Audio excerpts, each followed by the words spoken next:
I can never remember who I've talked to about what. So I've talked about some of this before, but there's sort of two sides. There's 2 points to cover here. The first one has to do with the two general types of communication. And this is a bit of a generalization, but there are a bunch of people who, when they talk, whether it's in written form or they're, speaking or whatever, there are a bunch of people whose goal is to impress you. Now, this doesn't necessarily, this can be independent of whether they're actually telling you something that's true or not. Like, they can try to use big words and sound super educated while telling you something true, or they can do it while telling you something false. So it's sort of an independent aspect of what they're actually telling you. But a lot of people are trying to impress you and make you believe them, not just by way of the substance of what they're saying, true or false, but by way of trying to sound intellectually superior to you and to make you basically bow to their quote-unquote authority, not in the ruler sense, but just, oh, you sound like you know what you're talking about, and I'm just dumb and uneducated and uninformed, so I'm going to believe you because you sound so impressive. And there are a bunch of people who speak that way and try to communicate that way. Again, you can try to communicate things that are true or false in this way, but either way, those people are, in a sense, trying to control and dominate and manipulate you rather than just inform and empower you by clearly conveying some information and some ideas to you so that you can actually understand it as well as they do, so you can understand it clearly. And this just came up because somebody, I think it was Tom Woods, did a video about Hans Hermann Hoppe. Still don't know how you pronounce his last name. And somebody I know said he wanted to see a debate between me and Hopalong Cassidy, whatever the frig his name is. And it was funny because a few people were like, and fine for them to think this, a few people are like, oh, Hop is so much more of an intellectual, blah, blah, blah, than me. And he probably is way better educated and informed on a whole bunch of stuff. But it's funny because I think some of that impression comes from the fact that I intentionally speak down, if you want to call it that. I speak down at a level that should make sense to anybody with a 5th grade education. Like, I intentionally use words and concepts and analogies that are designed to make things very clear and simple for people, as simple as they can be made without making them inaccurate. Because at some point you can oversimplify and then you're not actually even conveying the truth anymore. But I intentionally, quote unquote, dumb it down, not making it false, but making it really simple and obvious for people. And a lot of people, and Hans Hermann Hoppe is one of them, write in a rather long-winded, academic, intellectual, intelligentsia sort of way, which is fine. And the thing is, if your target audience has that level of vocabulary and that level of cognitive ability, and they're used to talking that way, and they're used to reading philosophical treatises and whatever else, that's fine. And there is definitely a place for precise, sophisticated language, because you can be more precise, you can be more exact if you have a bigger vocabulary, because a lot of times the simpler words are more general and basic and miss some of the detail and nuance that sometimes you're trying to express. So I'm not saying there's never a reason to actually use multi-syllabic words. It depends on why the person is doing it, and which can be hard to tell sometimes. Sometimes it's just somebody is so sort of absorbed in academia that what they read and what they hear is that, so they just speak that language unaware of the fact, or they just don't care about the fact that most people don't think and talk that way and have trouble following that and have trouble knowing what the heck you're saying. The average person on the street, if he read a paper by somebody who writes in this way, is going to just be completely lost after one sentence. Like, 3 of those words, I didn't know what they meant, and therefore I have no idea what this guy's point is. And now I'm just guessing and feeling sort of stupid. And that's the thing, is if somebody just talks that way because they're used to it and they're talking to an audience that's used to hearing that or reading that, that's fine. But if their goal is actually to make other people feel stupid, to sort of intellectually intimidate other people into surrendering and feeling inferior, that's a type of domination and control. It's basically mind control. And if what you purport to be doing is spreading ideas and helping people understand something, and really you're just sort of trying to intellectually dominate them to the point that they just surrender and go, I don't know, maybe you know better because I can't keep up with it. I don't know what you're saying. I don't know all these facts you're stating and all the specifics of this and that and the other thing, so maybe you're right, I give up. Like, if your goal is to intellectually browbeat somebody into surrendering, that isn't actually the pursuit of truth. If your goal is to convey ideas clearly enough that the other person can't overcome them and can't refute them, that's actually useful. But that's not about personalities, and it's not about vocabularies, and it's not about IQs and education levels. It's just about idea versus idea. And so it often comes down to, is the person about themselves, or is the person about the ideas that they're speaking? Do they, as an individual, want to win and dominate and prevail over you as an individual? Or do they want to express ideas that are logically or morally superior to whatever they're arguing against, such that normal people can understand it and see the truth of the matter and go, yeah, I think you're right, and maybe even change their mind? And there can be very different agendas in people's minds of what they're trying to accomplish. And one way to tell if you're in the position of a reader or a viewer or a listener is, how does their speech or their writing make you feel? Does it feel to you as if they're trying to convey something to you? Now, there are a lot of people who know a whole lot and are really dang intelligent and informed and educated who aren't very good communicators. There's a bunch of, all the way geniuses who are horrendously bad at teaching because they don't know how to dumb it down to a level that makes sense to people who haven't thought about these things. And so they talk with their own lingo and with their own concepts that they're familiar with.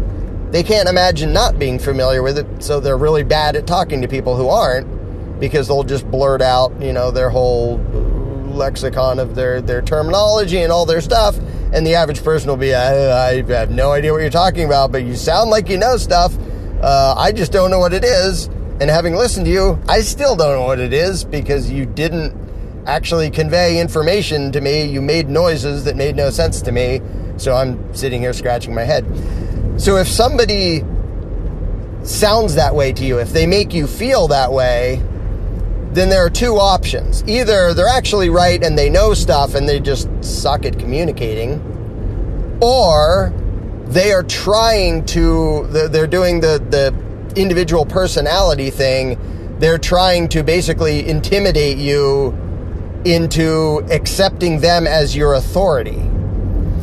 And another indication of this is when you look at how people, how their fans, their followers, their adherents, or whatever you want to call them, how they talk about them. Like if they say, this guy's so awesome and perfect, and you just have to read his book. And if you say, okay, well, can you explain this about this position? You just have to go read his book.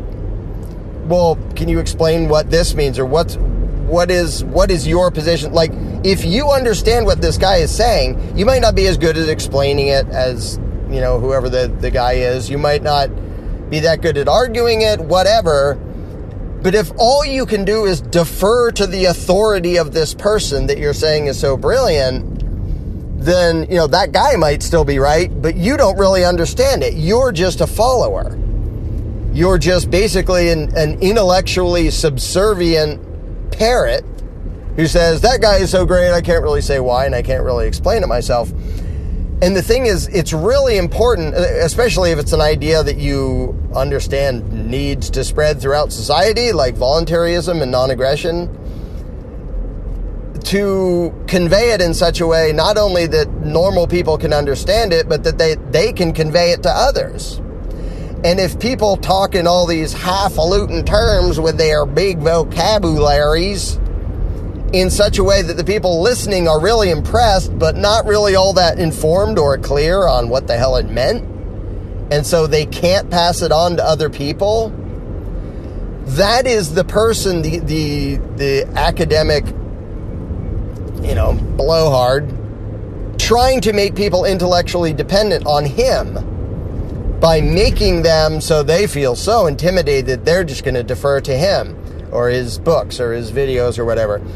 And as one of the things I love hearing is when people say they like my stuff, and they say that the reason they like my stuff is it makes it so obvious, and I can show this to anybody can understand this, and now I know how to explain it, and have examples to use and analogies to use that makes it so anybody can grasp the concepts being expressed. And it's funny how many people express appreciation that I do it that way, which I love, because that's what I try to do. I try to, quote unquote, dumb it down to a level where anybody can understand these principles, because these principles are not that complicated. Don't attack people, you own yourself. Whoopie-doo. At the same time, there are other people who complain about me and badmouth me and stuff because I don't speak like an overly educated intellectual, that I don't talk down to the rest of the world, that I don't try to sound super impressive to everybody else. And I did a post about this a while ago on Facebook and demonstrated that I actually do have a lot bigger vocabulary than most people would guess. I just don't use it because most people don't know those words, which means there's no point in me using them. For me, it's like if I spoke French, I wouldn't do most of my posts in French either because most of the people who follow me on Facebook don't speak French. As it happens, I don't speak French. But if I did, I still wouldn't post in French because most people would have no idea what I was saying. And it's the same thing when you use a vocabulary that's way beyond the average person, what the average person never hears or what they use in speech. And again, there are times and places when that's actually useful for precision and accuracy and being, conveying things that you might not be able to convey that easily with short, simple words. But when you can, why don't you? And these principles do not require gigantic, complex words and huge, convoluted sentences. I'll tell you what does require gigantic, convoluted sentences is rationalizations for bullshit. And that is what a lot of people use that type of talk for. And it's funny because, like I said before, there can be two kinds. The people who are very educated and have huge vocabularies, and they're just not very good teachers. Like, they actually know it's true and they're trying to convey it. They're just not very good at speaking normal people speak. So most people just get lost and like, I don't even know what he was trying to say. He sounds like he's smart, he's probably right, but I can't freaking tell because I can't follow what the heck he's trying to say. There's that type, and then there's the type that's trying to dominate and intimidate other people. And the way to distinguish between the two happens in debate format, which is if somebody, gives this long-winded explanation or argument in favor of some position on some issue, and then you say, okay, wait, just to clarify and simplify, are you saying blah, blah, blah? And if at that point they tap dance around and they evade and they do all these dances and want to get back to the long-winded, convoluted version, there's a good chance that it's because they're trying to deceive you. And I've seen a bunch of pretend anarchists who, in this case, the example was Immigration and Borders, who do exactly that. They go into these long-winded, twisted, bizarre rationalizations, and they can't just answer even the simplest hypothetical scenario. Like, okay, there's some random person at the border between Canada and the US, in the middle of the freaking woods. They want to step over the line. You're there with a gun. You don't know anything about them. Is it justified for you to point a gun in their face and say, you have to prove to me that you're a citizen or something or other, or I'm going to shoot you for trying to step across this line? I mean, anybody who's actually a voluntarist, it takes them a trillionth of a second to know the correct answer to that, which is, no, you don't have the right to use violence then. But a bunch of closet statist border fetish boneheads will go into these weird twisted tap dances. Well, you have to understand the practical nuanced position. And I'm going to take 5 minutes to not answer a very simple question. That's when you know that the person isn't just intelligent but a bad teacher, they're actually a bullshit artist. Because if somebody asks, think of some professor in some topic, doesn't have to be anything about philosophy, who just explains something, and then the student says, wait, are you saying that this, that, and then they put it in simple language, the professor can either say, no, that's not what I meant, here, let me back up and try again, or say, yeah, that's what I meant. But when they go into tap dance mode, and it quickly becomes evident that they don't actually want you to all the way understand what they meant, then they're totally in bullshit mode, and they're trying to do mind control on you. They're trying to intimidate you and make you surrender and accept them as an intellectual authority, rather than trying to convey ideas and information to you, which maybe they're good at, maybe they're bad at. But if their intention is to inform you and to share with you the thoughts that are in their head, that's perfectly useful. And it's even useful whether they're right or wrong. Because if they can clearly convey what they think, and then you think it's wrong, you can debate it and convey something back, and then you can have a useful discussion. But if somebody is in manipulation, intimidation, domination mode, there can't be a useful discussion because their goal is not to convey ideas. Their goal is intellectual control over you through, trying to impress you or trying to intimidate you or trying to just wear you out or any number of other things. And so it's interesting how many people seem to be like, they want to feel superior, and so what they do is try to find somebody who talks as if he's trying to sound superior and go, I believe what he says because he's so superior. And if you ask them to actually explain stuff and you break it down to simple things or hypotheticals or things like that, they suddenly flounder and get uncomfortable.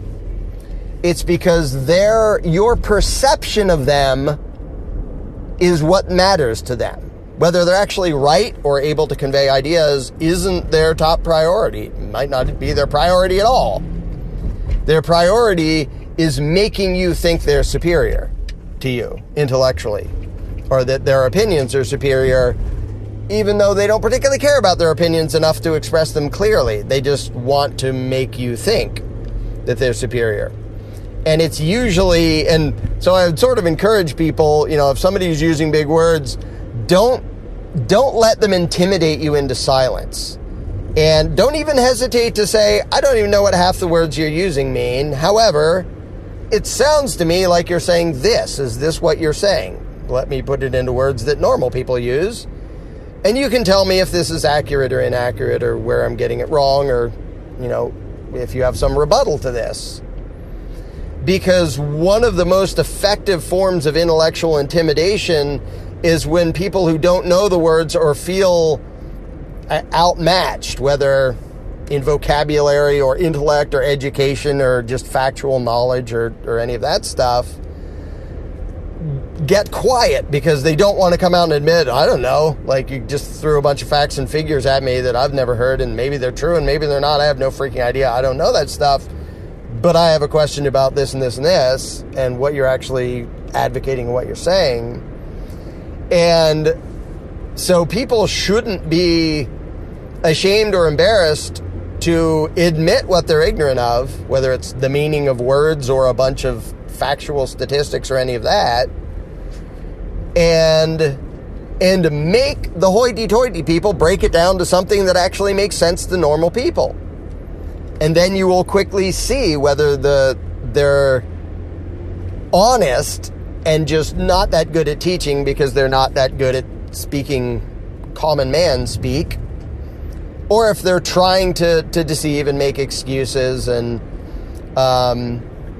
I think a glaring example of that was the debate I had with Christopher Chase Rachel's about border stuff, which just turned into this weird, bizarre, long-winded rationalization of the most convoluted, bureaucratic, statist, fascist police state lunacy in the name of private property.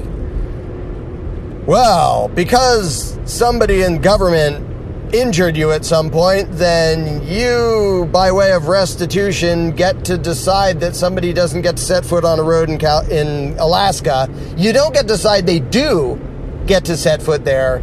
You only get this restitution, not by way of actually owning anything or being given anything, but you're allowed to agree with me that they should be violently kicked off the road that was theoretically paid for in part by some of the money that was stolen from you, and we're going to pretend that that's about private property and individual rights. And the more I asked for specifics and the more I called him on different points, the more bizarre and outlandish and convoluted his argument got. Like when I said, well, wait a minute. Okay, if me being the victim of state violence and extortion gives me some claim of ownership, well, then that's okay, because I'm just going to say, I, as victim and owner of the roads, hereby give anybody permission to use them from anywhere in the world. Now what? And then he declares, well, you can't do that. Oh, okay. So I have my say counts as long as it agrees with you. Otherwise, I have no say. Well, unless you get liability insurance and you have to give specific permission to specific people and then get liability insurance for each specific person to cover any damage they may do while in the country. I'm not making this up. If you want to go listen to the show, that's really his position. And obviously, he's just piling excuse upon excuse upon excuse to justify his foregone conclusion of, I want to use violence to keep everybody else out of this country, while pretending to be an anarchist. And so if you break it down to simple concepts and simple hypotheticals and watch people go into a tap dance, it's because they're not at all intellectually dishonest. It isn't just that they're bad teachers or bad explainers. It's that they're trying to pull one over on you. They're trying to bullshit you because they know their position is inconsistent garbage. And it's not like immigration is the only topic where this happens. This happens all over the place. And by the way, this is exactly what statists and politicians always do. So when you see a self-labeled anarchist speaking the way politicians do, using these long-winded, flowery euphemisms, instead of coming right out and literally describing what they're actually advocating. Like, I want violence used to stop that person from crossing this line. Instead, it's, well, we need reasonable policy measures to restrict immigration regarding certain blah, blah, blah. When they go into politician speak mode, it's because they're trying to bullshit you. Because if they actually believed in something enough to literally describe what they're condoning, you would know it. You'd be able to tell in the way they talk, even if they're more verbose and use bigger words than they need to. Because if you follow that up and ask them, wait, are you saying this? Are you saying that? Then you can tell. You can quickly tell if this person goes into a tap dance or not. Are they just bad at expressing what they think, or are they actually trying to be deceptive?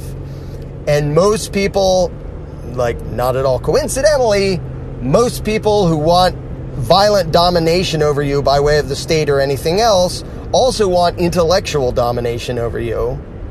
They don't want you on the same footing. They don't want you on their level. Their goal is not to lift you up by informing and empowering you and sharing what they have in their brain. Their goal is to keep you subservient and feeling inferior. And so whenever it's the whole cult thing and the whole political thing, which are basically the same thing. If somebody has you so impressed and, oh my gosh, he's just so great and I just have to follow him, believe him, he's so superior and brilliant, if they're trying to make you feel that way about them, they're probably a bullshit artist. If they're trying to just share what they know so then you know it too and now you don't need them anymore, like that's somebody who actually wants you to be free, intellectually free, physically free, whatever, because their goal isn't to put you in a position where you're beneath them and stuck beneath them. Their goal is to lift you up and give you what they already understand in their head.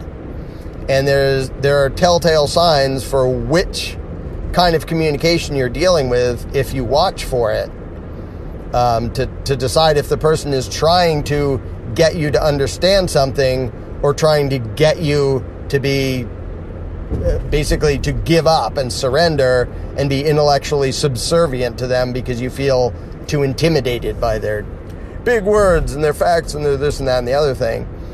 Because, big words and facts and everything can be used for bullshit and can be used for the truth, but you can quickly find out which a person is trying to use it for if you ask them some questions and challenge them on some points. And it doesn't mean they'll agree with you. It doesn't mean you'll like the answer, but you'll be able to tell from their answers if they're trying to actually convey ideas to you or if they're tap dancing around and trying to make excuses. And you'll actually find a lot of the latter in the quote-unquote freedom movement. And you'll also find a lot of the former, people actually trying to convey actual ideas so you understand them just as well as they do, which is what I try to do, which is why I quote-unquote dumb it down. And some people think, oh, I must be so dumb, which is fine. They can think I'm dumb.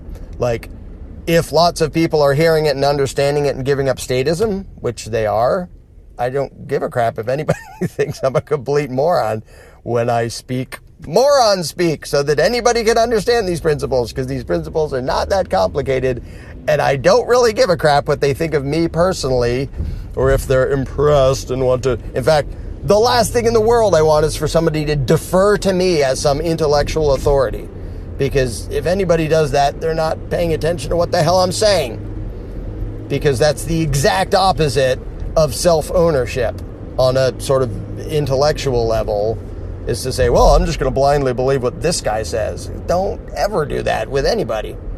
And the people who actually want to share truth with you don't want you to do that to them. It's only the people who want you subservient to them who actually want you in the position where you're this mindless, admiring follower who can't even explain what they're saying and can't justify it, but assumes the position of intellectual follower and underling. And that's just pathetic. I mean, there are people who know more than other people. So there's people who are like, that was really well explained and I think I have a lot to learn from you. But there's a difference between I might have a lot to learn from you and I'll never be as brilliant as you, so I'm just going to sit here wide-eyed, marveling at your wisdom that I don't understand any of, but that I'm going to defer to and now be your stupid puppet. Like, the people who want that, you should run the other way from them. And the people who fall for that, you should also run the other way from them too, because both followers and leaders, in the sense of you should make me an authority rather than lead by example and actually teach people stuff, that's creepy. That's just, it's sort of a psychological version of authoritarianism, putting one person's